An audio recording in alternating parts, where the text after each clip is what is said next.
Okay, so this is kind of my closing video. I'm going to talk a little bit about, I already talked about race in general. I wanted to talk a little bit more about some of the other topics that were covered in class, such as social class, economic class, the role of pop culture in community or in society, and yeah, that's mostly it. Okay, so I want to talk about uh, the first thing I said.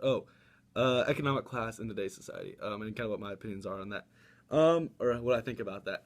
I think economic class is a tricky situation to talk about, or not talk about, but think about because um, you think about like, okay, so people say, oh, they're living off the government. We can start off with welfare, project housing, all that stuff, and I think there are a lot of people out there who believe that the reason that they're doing this is because they're lazy and don't get a job. And sorry, they can't. It's not realistic for most people in their situation. Um, a lot of the problems come down to what we talk about with gender roles and racism.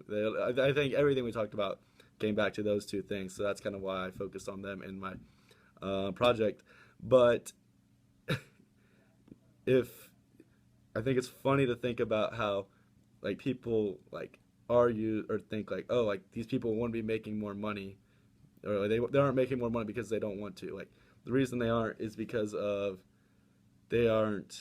Now there are people who are lazy and just don't do it, okay, but the majority, like the moms, the with multiple kids that are just low income families, they would probably kill to have as much money as middle class and upper class families, but they don't. They don't have the opportunities. They don't have the education from a young age because they grew up in a poor situation, and that just sticks with them over and over and over, like each generation.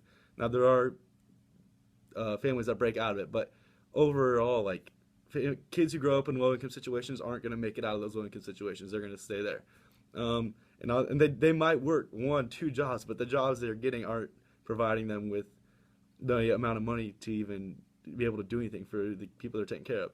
And then that takes us into the argument of what we were talking about in class the other day. Should poor people buy expensive things? I think it's funny because middle class people are usually the ones saying this, and middle class people do the same thing. They buy things that make them look like they have more money than what they have. They buy things that make their kids not aware of the financial situation that they're in. And I think that's what the majority is, that the reason that those families do that. Like they buy name brand cereal because those kids might be seeing other kids their age have. They're like, oh, mommy, why don't we have that? And the moms don't want to say, oh, we don't have the money. So yeah, they will go and um, buy these things. They'll buy nicer clothes because they want their kids to like not be as aware of their income situation as they are. And um, I think that that's important to be aware of. I just had a thought on my mind and I forgot it. It was important. I guess not. Okay, so we have that. Then I want to talk about what was it? Oh, pop culture.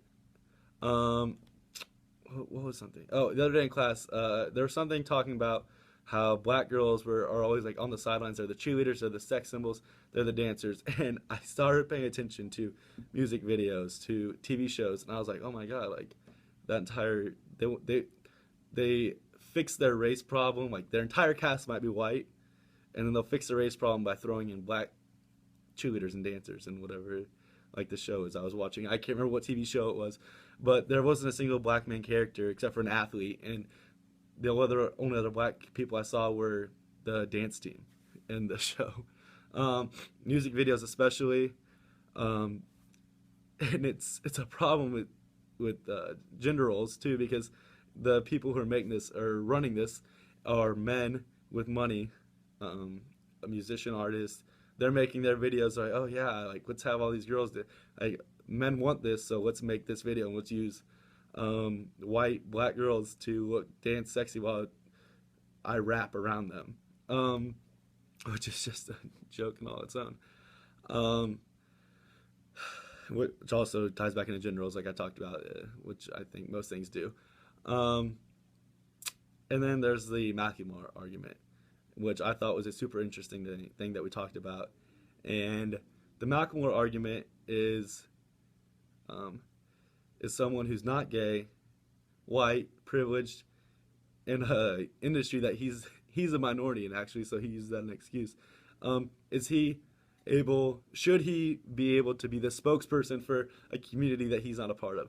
And for me, I think it's important that, yeah, he should, like, if he agrees with what like they're trying to do, like, that's great and all, like, he should try to um help them out, but he should not try and be the leader, because the reason Martin Luther King was successful is because he was African American. People recognize with him. The reason that Gandhi or all these great leaders, I mean, yeah, I mean, you could probably might be able to put gays on that list in a few years, but it's because people could recognize them. Like the only they can recognize with him because he's white, but that's it. Like, oh, he's not gay. He doesn't understand like what the actual issue is with the whole line of a piece of paper on it all, or isn't going to solve it all. But it's a damn good place to start. Like, yeah, fuck you. Might be something that, yeah, like, you don't understand. Like, yeah, you might see that piece of paper. Like, oh, they might actually take the piece of paper and see, yeah, whatever. Whatever. I thought it was a bit ironic, actually. All right, so yeah, that's an overview of my ideas for most of the issues that we talked about in class. I thought the class was super interesting. I thought this project might be a good idea because it shows the prevalence of everything we talked about in social media and advertisements and articles. Um, I think it's an 100-point project. I understand, whatever. You're the teacher. I hope you enjoyed it. I hope it opened your eyes to some more of my views, and I really enjoyed your class. Thank you.